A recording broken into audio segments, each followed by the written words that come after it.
So after last week, I'm really proud to say that my old football team, the Eagles, Crystal Palace, actually beat Man City in the FA Cup final. So really delighted with that. It's a long time since I could legitimately support Crystal Palace because I used to live in Caterham in Surrey and Whiteleaf near Purley. I actually moved 11 times in my childhood, so I don't know where I actually lived, but for a period of time I used to support Crystal Palace, so there you go. One thing before we kick off today, I do want to add, we've added a little description to the internet seriously, saying that we are not affiliated with any particular party and that we're impartial. Having said that, we do think that politicians and political parties should be held to account by independent people, and that's part of what we're trying to do here. So if you see us being partial or affiliating ourselves with any political party, please write in the comments and we'll promise to issue a public apology in the next episode. Welcome to the Internet Seriously, a humorous look at tech, news and politics. And I'm Lucien Taylor, not in Surrey, but in Oxford. And I'm Emily Taylor, also in Oxford.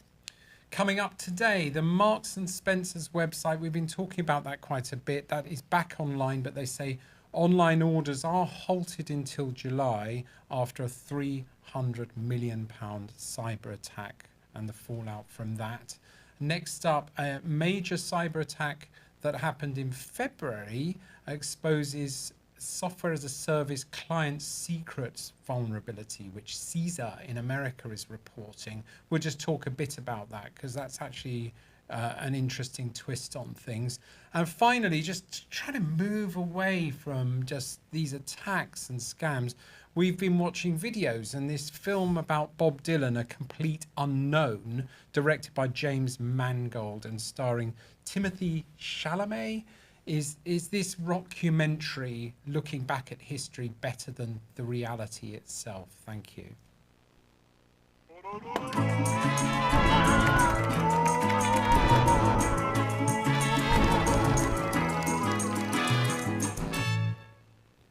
Before we kick off, we have our social media. Please subscribe to this channel and please follow on our Apple Podcast and other podcast channels and rate and review using the buttons below, particularly if you like us and do engage with us, because that really helps channels like this, which we are growing, but we want to grow faster and bigger and better and have more influence in this niche area of tech, news and politics.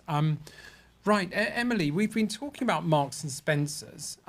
Basically, I mean, the headlines in the last couple of days where it's back online after a brief closure overnight, which I think people are being unfair, really, looking at a sort of basically a maintenance outage as they're trying to rebuild their services as a kind of another outage, and then they're back online. Whereas all they've been doing since this dreadful attack is enabling us to browse their goods. Yes, indeed. I mean, I think that actually Marks and Spencer's has shown a very mature type of reaction to a horrendous outage, and are taking the time they need to get their online orders back on stream. They've announced, as you said, that they're not going to be live with their web store until July, which is a huge risk and hit for the business to have taken. Now, as an engineer, I think for me that looks like they are, if you're taking a shop, a store out for a few months, and you've got the resources of Marks and Spencer's, we must remember that this is a giant in the game of retail.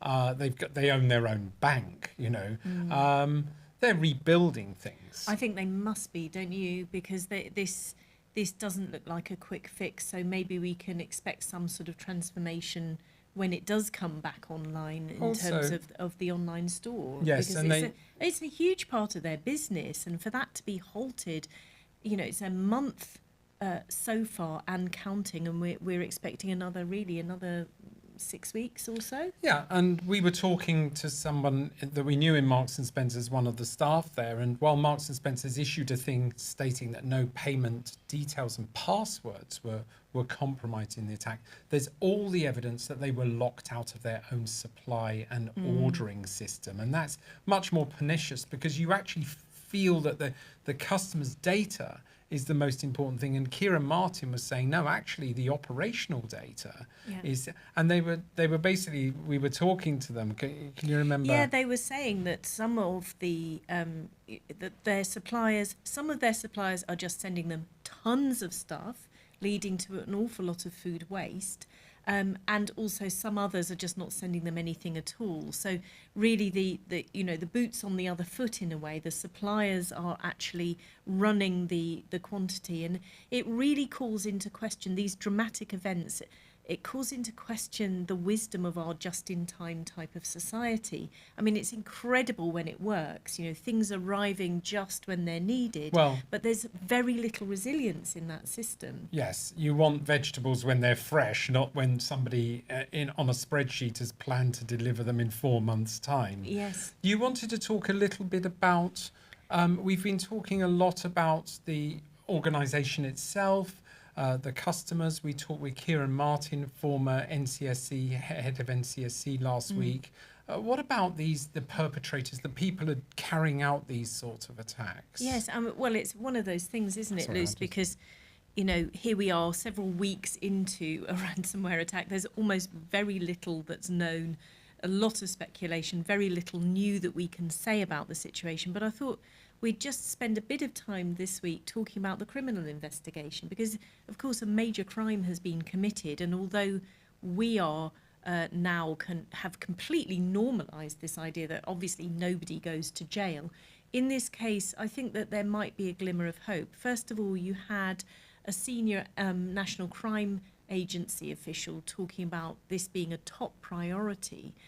And also, unusually, it seems like we have at least English-speaking, maybe domestically, sort of UK-based perpetrators. And where you've got the perpetrators and the crime committed in a single country, you've got a much less complex cyber crime investigation. So there's almost a tone that sort of, we know who they are. It's almost like a very confident statement from NCA. I was quite surprised to read it. It's like hostage to fortune, mate. If you don't actually arrest somebody at the end of this, it's almost like we know who they are. We're just gathering all the evidence before we. I mean, quite frankly, Marks and Spencers and their staff will want to put these people into a very small box, like an oubliette kind of thing, so that they can spend the rest of their existence never talking to anyone. They must be fantasizing about the punishments they want to give these people. Yeah, they must be. So the National Crime Agency said that their investigation is focusing on this group, Scattered Spider. We've mentioned them before on this podcast. A disparate group of mainly English-speaking alleged perpetrators, and I think the sort of the bonus feature for this investigation is that one of the main people alleged to be involved in this, Tyler Buchanan, aged 23, who's Scottish individual, has actually been extradited from Spain to the United States on different charges. So he was extradited back in April, and he's due to investigations on hacks on casinos a couple of years ago. So they've got somebody in custody with a close ally, and therefore I think that the criminal investigation, the fact that these are not, as is usually the case, Kieran Martin was talking about that last time. Most of the time, the perpetrators are in Russia and actually protected from the Russian constitution from being extradited to a different country. So maybe there's a glimmer of hope here. But it also does just make us think about the culture of impunity for cybercrime that is, just is the norm now. And hopefully this will be a case where we can see some progress. Yeah, and that following on from that, the whole nightmare is ransomware, where they take over your assets and they basically hold you to ransom and you can't operate your business. What Kieran Martin called manufacturing fear and selling relief. And I think, so that got me interested in a new cyber attack missive that's coming out of CSER, a a cybersecurity and infrastructure security agency in the United States, warning of a broader campaign targeting software as a service providers. And I wanted to just dig into that a little bit without getting too horrible and geeky and tech. But before that, let's lighten things up with our guilty pleasure online.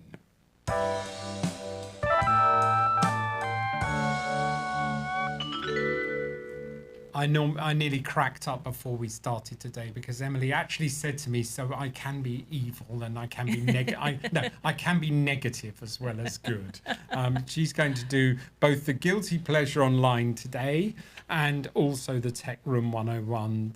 What would she like to throw in the bin forever? And I'm really excited to hear this, Yes, Emily, of because I course you can't are. quite. Yeah, here we go. What is your guilty pleasure online? So my new guilty pleasure online is mini dachshunds on TikTok.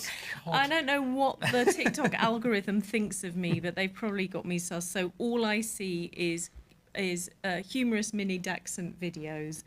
Can you describe what they are? So I mean, are they these sausage are dogs? little sausage dogs, and I didn't really know much about them. I know an awful lot more now. But what really makes me laugh is how broken the owners of mini dachshunds, because they are the cutest little if you like mini sausage dogs, they are really cute. They seem to be full of character, but they're absolute little tiny tyrants. Right. So they will bark at anything. There was one video of an owner obviously taking their dachshund out after nearly losing their mind, and she's just got her dachshund and she's just going, nothing here. See, nothing, nothing, nothing. Can you imagine just living with that noise? But what is I mean, there is the classic handbag dog, which actually screams at everybody, and there's the little. I can't. I don't know, remember the like name a Chihuahua or a Pekingese or something. Yeah. And so the mini dachshunds, I hadn't really seen very many. I do see one on our dog walk who looks like a little character. The other thing that they do is they've got no idea how tiny and ridiculous they are. So they take on massive, massive, scary dogs and just challenge them to, I'm going to kill you before you kill me. Yeah, dude, you're the size of a postage stamp and this dog could literally eat you in one mouthful. Okay, what are you doing? Thank you very much, Emily. We're not trying to pursue clickbait out there. But if any of you like dogs, please follow us. So, thanks for the guilty pleasure online, Emily. I'm interested that's your new passion. Anyway, we've got a major cyber attack which exposes software as a service client secrets. So they've gone into a very geeky thing here. Yes, Lucien, maybe you can tell us a little bit more about this. So I was just having a look. There seems to have been a fairly long-running saga over the last couple of months involving an organisation called Commvault that alerted or that published alerts to say that they thought that some of the secrets it stored in their service had been exposed. Well, it's getting quite is geeky. It sort of like the interface with Microsoft? Can you explain let's what look it at is? this. Look, what's the exploit? Yeah, I mean, Commvault is basically an organisation that provides solutions that help organisations protect, backup, recover and manage their data across various environments. So really actually thinking about the Marks and Spencers or any kind of ransomware, it's a sort of a backup service. Yes. So if you get into trouble, you go to Commvault. Yes, their focus is on cyber resilience. So what really mattered is it sort of can ensure that businesses can recover and continue operations even after cyber attacks like ransomware. So it's your sort of ransomware backup. So what's happening is Microsoft noticed sort of strange unauthorized activity on Commvault's servers and warned them that there was a nation state threat actor within Microsoft's own Azure environment. And Microsoft saw it first and basically said, you've got this stuff happening on your servers. Now, what they've done, obviously, is since February, is they've dug into it and gone, what went wrong? Why is this backup and recovery service? And something that I do notice is that when we create keys into other data, third-party data, API keys, they are basically client secrets that they're sort of software passwords that enable you to access directly resources in real time. So is that what they mean by the secret? It's not like mother's maiden name or that sort of thing. So these are more technical secrets. Yeah, are they're they? normally hashed. There is a techie difference between sort of app secrets, which can just be written like they're like private API keys that can be developed by a service, and a client that's going into that service will have their private client specific type of passwords, which are sort of embedded in JSON files, so they're quite open and they're quite visible and viewable. And that's quite dangerous, because if you then store those in plain text files within your software and then copy those to code repositories, and then those repositories are made available to other engineers, it becomes just a bigger and bigger threat landscape, because those plain text passwords are becoming better known in the open. Can we just pause there? So why would you? So is there a business need to store these in plain text? Yes, because they end up going at the end of sort of. So you need to share them. What's called curl or HTTPS sort of strings, where you just go and visit a website endpoint, and you'll want those. And you want to grab it, embedded. and you want people to grab it. And you usually save it for not really high risk data, but it's just the way that machines are talking to themselves.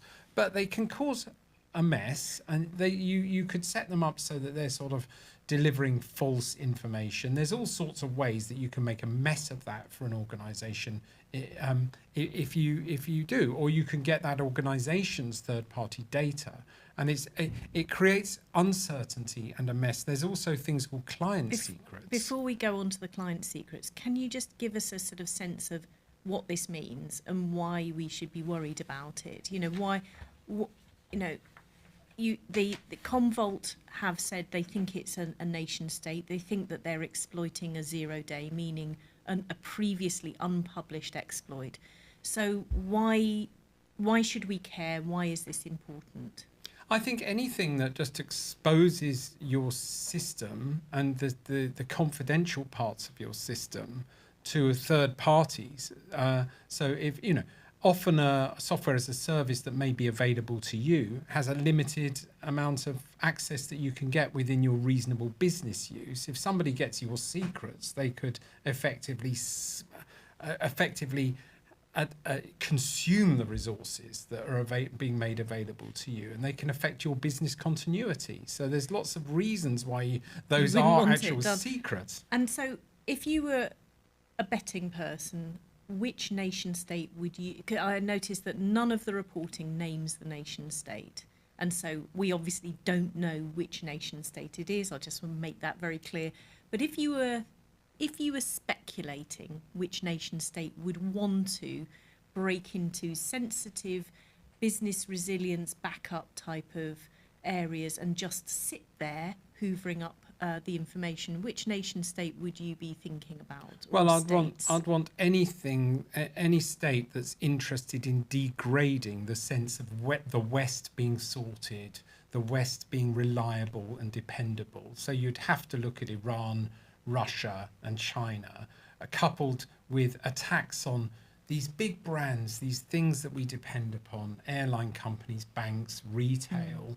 And the more you can also disrupt their backup services, the more it gives a sense of frustration for the public, the more then the public blame their governments and think their governments are incompetent and not really able to deal with this. And I think the fact of lack of disruption points to me to more espionage, which makes me always think of China, because they tend to gain very sophisticated positions. The use of 0 days you're thinking about. Can you explain 0 days So a 0 day is an exploit. So it's the ability to exploit a fault in the system that even the manufacturer hasn't known exists. So these are coveted by nation states because the reason it's called a 0 day is that you as the manufacturer or the vendor have no time to respond or patch. It's already being so a lot of exploits. exploited. There's a great big database of known vulnerabilities, and you're supposed to be patching to those and the most likely to be exploited. If you don't even know about the vulnerability, they're called 0 days, and that normally is a hallmark of a more sophisticated threat actor. Yeah. So when you're seeing these software as a service, which in a way many of us are depending upon software as a service providers, but we don't know it. We visit airport sites, we visit airline sites, we visit banks. They are all themselves using third-party assets and delivered via software as a service. The more you can degrade that and make that compromised and hopeless. So a word for the geek community is, try not to include these app credentials in your code source. Actually, there are techniques to make that very local to the developer's environment and not embed it in the actual course software itself. So that's enough of that. That got quite deep and quite techie. Yes. We're moving Everyone away okay? from. Yeah. So before we go on to something a bit more cultural and a bit more fun, it's time for our Tech Room 101. We think. Oh yeah. Sorry, For those of you who are listening, there's a picture of me with a miniature dachshund, but the miniature dachshund is massive. It's actually huge, and but it it looks does like, look really adorable. It looks like Emily. Look at those little face, lovely little face. Thank you for that. You got super excited. Tech 101. Emily Taylor, what is your Tech Room 101? What tech thing would you like to put in the bin forever? Size. What? Size. Careful. And this is probably why online porn has been such a success. There's not really much ability if you're not sitting there with a ruler and lots of context to be able to determine the size of orders that you make online. The size oh my God. Of the items. Okay, I thought this was going somewhere. You're talking about size and porn. I'm talking about bread makers, I'm talking about pestle and mortars, and I'm talking about a chicken brick, okay? So this started for me many years ago when I ordered a little pestle and mortar, something that you use to grind spices. Usually you can hold the whole thing in the palm of your hand. I ordered one online, and it takes 2 people to lift it. It weighs as much as a heavy suitcase. I would add. nearly put my back out every time I use it. Me and someone else lifts it. Yes. So that was my first experience of this horror. Now, this week, my bread maker, which was maybe 10 or 15 years old, died. So I decided I'm going to splash out and order a new one. And, what's happened in the last 15 years is like lots of technical advancement, miniaturization. So I looked at the picture of the upgraded, more modern version of my old bread maker, and it looked tiny. Neater, more compact. Neater, more compact, and better, obviously, because newer. Bought it, it arrived, and it's bigger. It's bigger. And of course, all of that information was available to me if I'd been sitting there with my ruler and I'd measured it all up. But I didn't. I just looked at the picture and I thought, that looks smaller. And it wasn't. Yeah, what they say in photography is that you have to put what's called a constant in front of something, so that if you're looking at a view, it's quite good if you have So you should have a miniature dachshund. You got there first. You beat me to it. You should have I a was doing miniature a big dachshund lead for to the miniature everything. dachshund. That's what you need. Well, And I was that going would to say a sort of- lamppost in So- front of a view helps you give a sense of the scale of the view if you're in the Lake District. And then, what do you think could be a constant for all shopping online, Emily? Would Yeah. it be perhaps a miniature dachshund? The miniature dachshund. And I also had a double whammy this week because I had my bread maker and I also bought those little clay chicken bricks, if you know what I mean. They're a kind of casserole for steaming and cooking a chicken. And you can get ones that are size of a small chicken, which is what I thought I was getting, or enormous. You could put a large waterfowl into it. Thank you very much. I don't know quite how to summarize this, but Emily Taylor's Tech Room 101, what the technical thing that she would like to put in the bin forever is the relative size of things. Yeah, there we go. That's nice and abstract for you. We've been watching videos. We've been watching a film about Bob Dylan, who I'm a real fan of Bob Dylan. I've listened to him, followed him all my life. The film is called A Complete Unknown, directed by James Mangold, starring Timothy Chalamet. And we're basically discussing whether this sort of modern high definition view of the past is, actually creates a past that's actually better than the reality itself. What's interesting, Emily, is that they say, I was just digging into this a bit because I was fascinated by it. I do think it's an absolutely wonderful piece of work, really interesting historic narrative if you're interested in the folk movement going from the early 60s. And basically the film is about his transformation or saying goodbye to his old founding friends and community, the sort of Nashville folk gang, and we could talk about that in a minute, towards the electronic music. And I'm absolutely passionate fan of both, so I have no problem with him doing that. But at the time, it was a huge controversy. But I was interested that, just digging into that Dylan himself was deeply involved in the script development, and his manager was, and approval, and that he actually looked at the lead actor playing his part, and saw some of the rushes and gave his seal of approval, calling him a brilliant actor. And he's normally very reserved about that. I know in terms of the acting context, before we talk about the music context, I worked with an actor called Mark Rylance once before, who played a bass guitarist in a biop about Bob Dylan, a film involving Bob Dylan, and Bob Dylan himself was acting in that film. Mark Rylance said very, very negative things about Bob Dylan. He found that his basically what the whole film, this new film, is saying was that his professionalism was outrageous. He wasn't turning up for things. He was very, very disappointed with him as a professional and professional artist, and rude. Not really we got working that with in others. the film, didn't we? Because there were moments where he's just like really late for very key meetings, like with a record company, things that you actually bothered to turn up for.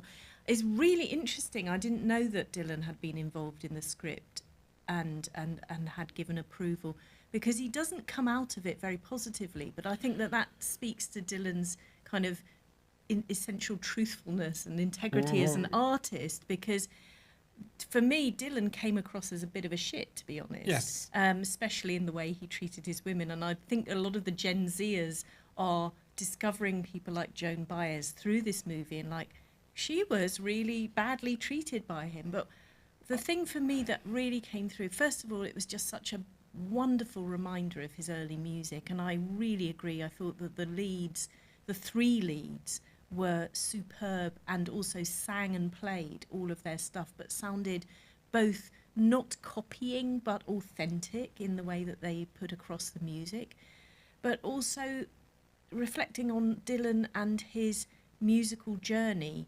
There are very, very few popular artists who I think really have the courage to reinvent themselves multiple times in their careers. Like, I think of Neil Young, Madonna, Bowie, who really just sort of left behind their success formula and then did something else.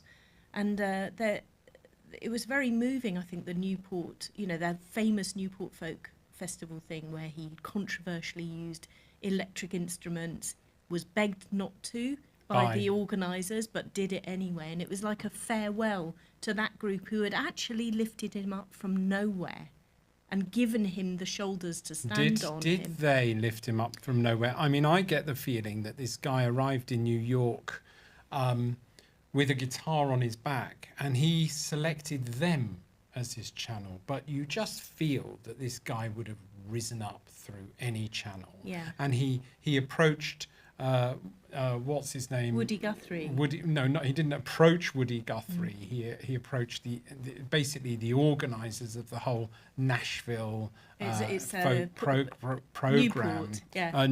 Newport program. And I can't remember the actual one who was going to Pete Seeger. That was it. Who then introduced him to Woody Guthrie. But you saw him sort of almost arrive from Massachusetts and infiltrate this folksy thing. But when he came on board and started singing, people changed. And you saw this, and I'm a big... And for me, I think, it's really difficult doing movies about just these incredible artists who light up a room, and that it happens, but to get somebody, and I think the lead actor really did it, Timothy Chalamet, that he really cut through and he really created excitement.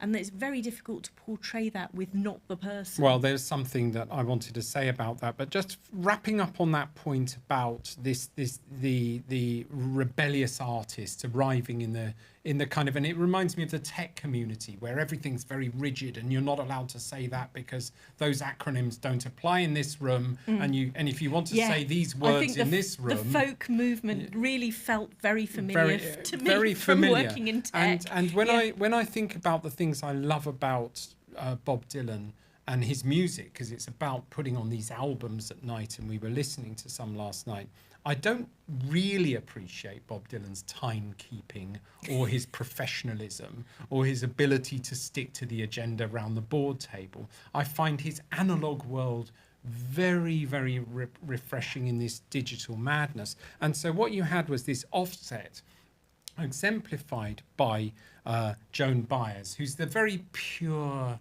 singer. She's got her acerbic wit. She's a fantastic performer. Versus Dylan, who's this random, chaotic poet. And everyone always talks about Dylan's voice and his singing, which I find a factious kind of point of view, really, because you can just as much sort of hate that very pure linear singing. And I listened to some of his first albums, Highway 61 Revisited, and I'm listening to probably, I think, the first punk songs that were ever recorded. And I think his singing on some of those songs is absolutely acerbic and brilliant. But what I'm really interested in is, the Gen Zs that I'm hearing up, well, he was a real shitbag and Joan Baez was really nice. And I think that's the point. But what's really interesting is they're talking about Timothy's acting and performance of Bob Dylan's, but not the actress, I can't remember her first name, it ends with Barbaro. She not only learned to sing, but she also learned to play guitar for that part. And I think she's astonishingly good as Joan Baez. And people sort of talk about this offset about, how Joan Baez was treated, but what about that actress? She's absolutely amazing. stunning. And what does it say that neither of us know her name? But she was absolutely stunning. Yeah. And her playing was incredible. I cannot believe she didn't know how to play guitar before landing that part. Whereas her singing was beautiful. Timothy Chalamet actually insisted on singing live those songs. And he kind of, some people would argue he's probably a better tonal singer than Bob Dylan himself. I don't think so. And, Timothy, you tried writing this stuff. But I think actually it's really refreshing because I was looking up kind of AI and the Bob Dylan thing. How much was AI? Try and guess which bit was AI and which bit was not AI. Little quiz at the end here for nice. Was it the manufacturing the crowds? Yeah, no, you'd think so, wouldn't you? None of the live stuff was good. AI at all. It was all authentic, all the singing of the actors, everything in the music. The only bit was AI was his body double on the motorbike. Oh, for fair insurance enough. purposes. Every time, because he had a horrible accident. He did. I know we need to wrap, but he had a horrible accident. So every time I saw him getting on the motorbike, I was like, "Bob, be careful!" Yeah, you felt it coming. So that was it. Bob Dylan, a film about Bob Dylan, A Complete Unknown. Absolutely fascinating. I'd really love to see a part 2 of that film where he has the motorbike accident and then there's that whole era where he becomes the cowboy, and he also goes back to Israel and confronts some of that Middle Eastern stuff as well. And I think that's a fascinating topic to discuss. How refreshing to discuss something artistic and music. Do we have a comment of the week before we finally sign off? Yes, we do have a comment of the week. Goody. Without Alice here, Alice is still not that well, recovering from surgery. We wish you well, Alice, but and we miss you. But it's great anyway to have a comment of the week. Yes, so this is from @JasonFitz producer in response to Tantacruel doesn't like Hallelujah by Leonard Cohen. And Jason Phipps producer says it's John Cale's version of Hallelujah that Jeff Buckley built upon. Very interesting. Thank you, What was Jason. that? That it was John Cale. Is that John Cale, former Velvet Underground John Cale, or a different one? I wonder. Good question. My music knowledge does not extend that far. Yeah, because John Cale was an amazing avant-garde guitarist in the Velvet Underground with Lou Reed way back. But I think, given the life he led, I'm surprised he survived for long enough to cover Hallelujah. But wonderful. That's a great insight. Thank you very much, Jason. Jason Phipps there. And thank you very much, Voice of God, for selecting. And I also, can I just say, I really like the Leonard Cohen version of Hallelujah. Yeah, I think you said it at the time, and it's absolutely fine. We've really nailed that. But a very pertinent comment of the week. Thank you very much, Voice of God. Thank you very much. Before we finally sign off, please follow us and like us on the social media channels. Great to talk to you all this week.